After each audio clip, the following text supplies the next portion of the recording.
Isaiah Bond, the speedster out of Texas, not quite as fast as Xavier Worthy as he projected before the combine, but still 5'11", 180 pounds, absolutely rapid. I'm here with Wyatt at DLF to break down this speedster. Wyatt, do you think there's more to his game than just that top end speed, or is that the only thing that we're kind of hanging our hat on, him being a potentially early day 2 draft pick?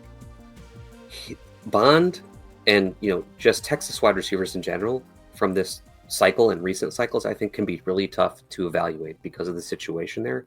We've got, the QB Quinn Ewers probably not being as good as everyone thought he was going to be. In fact, I think we can just safely say, not that good. And then there's like this year specifically, they lose A.D. Mitchell and Xavier Worthy, and then they kind of just go with this like shotgun approach to their wide receiver room. They brought a bunch of people in, including Bond, so it's tough to say what he really is yet. He's kind of all pedigree, no production, and not enough film. I would say, I mean, we've got film, right? But not enough of him being a featured part of the offense because they were working through a lot of stuff with everyone around him. He absolutely has that elite speed. We didn't get it on the stopwatch, but I think he's one of those players where you watch him play and you absolutely see it. And whatever happened with that 40 time, it's probably not completely indicative of his real speed on a football field. So he absolutely has that in spades, and maybe he's able to develop into something more than that. Right now, though, with what we know, I can't feel strongly about saying otherwise, that he's more or less just a speed deep threat. Yeah, I'll be honest, I don't like Bond at all. I'm with you. I'm trying to be nice, but I'm not in. I think it's one of these guys where everything like I watch, I'm just like, it's everything that I don't like in a receiver. I think his release package is sloppy. I don't think he's a good route runner. Yes, okay, he's quick, but I don't think he uses it very well. He is a pure one-pace runner. He's I get up to full speed and I don't do anything with it. And I think, okay, he can run past corners, and when he does, he tracks the ball well. Like that, let's give him a compliment there. But I don't think he's got the kind of nuance of, just a simple hesitation step or something like that gets the corner to slow his feet, and then you create the separation. He is just, I'm going to run from here to here as fast as I can.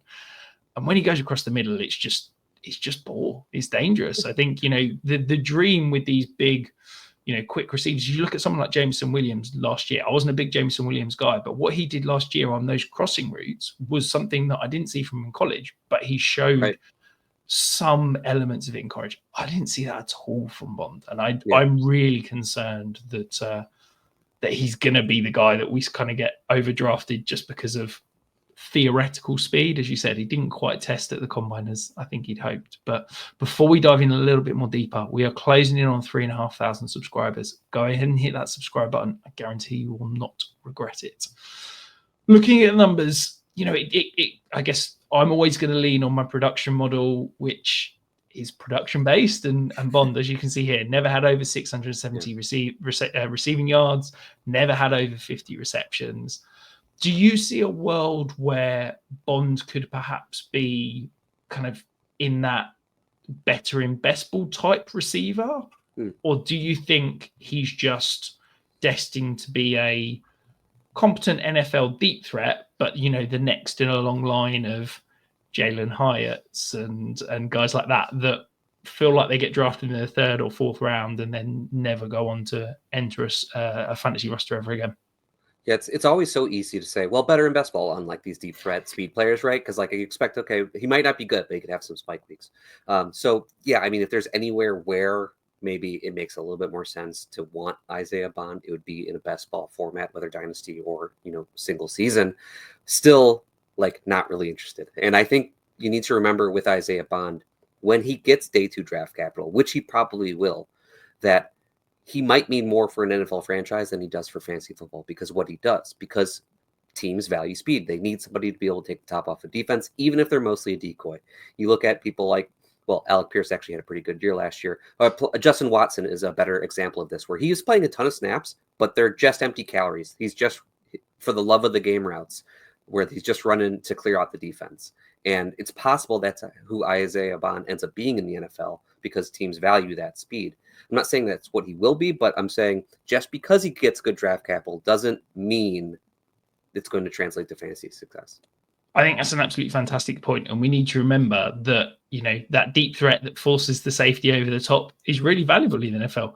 So is special teams, and I could see Bonds playing, whether that be as a returner, whether that be as a gunner on punts and things like that, and that does bump up the draft capital. And then when you're looking at it on draft day, people forget that those two elements is probably why he's a day 2 receiver, despite the fact that his production and the way he's going to be probably should land him in day 3. But I think that's a really valid point. And I'm probably going to be sat there very happy whenever somebody drafts Isaiah Bonds off in my rookie drafts, because I feel like I'm going to be significantly lower than consensus on him and probably have very few shares. Agreed.